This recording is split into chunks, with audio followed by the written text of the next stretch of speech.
স্বামী বিবেকানন্দের এমন কিছু কাহিনী যা আপনার জীবন বদলে দেবে। স্বামী বিবেকানন্দ যখন আমেরিকা থেকে ভারতে ফিরলেন, তখন এক যুবক তার সান্নিধ্যে এসে বলল, স্বামীজি, আমি প্রায় 3 বছর ধরে আপনার পেছনে ঘুরছি, আমাকে দীক্ষা দেবেন?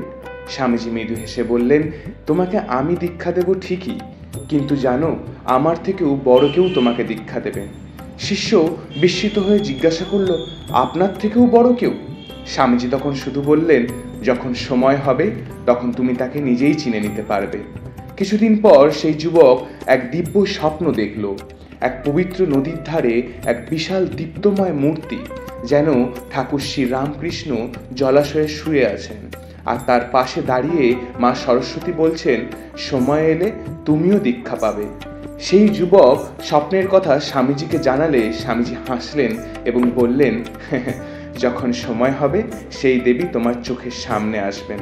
পরে শিষ্যটি মা সারদা দেবীর সান্নিধ্যে পৌঁছায় এবং দীক্ষা গ্রহণ করে। আর আশ্চর্যের বিষয় হলো, মা সারদা স্বপ্নে দেখা সেই সরস্বতী দেবীর মতোই দেখতে। তিনি বুঝে যান স্বামীজির কথা ছিল একেবারে সত্য। যখন সময় হবে তখন দেবী স্বয়ং তোমার সামনে এসে দাঁড়াবেন। প্রকৃত জ্ঞান ও দীক্ষা নিজে থেকেই খুঁজে নিতে হয় না, সে নিজে এসে ধরা দেয়। যখন তুমি প্রস্তুত, ঈশ্বর বা গুরু ঠিক সময় মতো জীবনে আসেন। বিশ্বাস, ধৈর্য এবং ভক্তি আসল চাবিকাঠি। এরকম আরও ভিডিও পেতে চ্যানেলটিকে সাবস্ক্রাইব করে লাইক, শেয়ার, কমেন্ট করে দেবেন। ধন্যবাদ।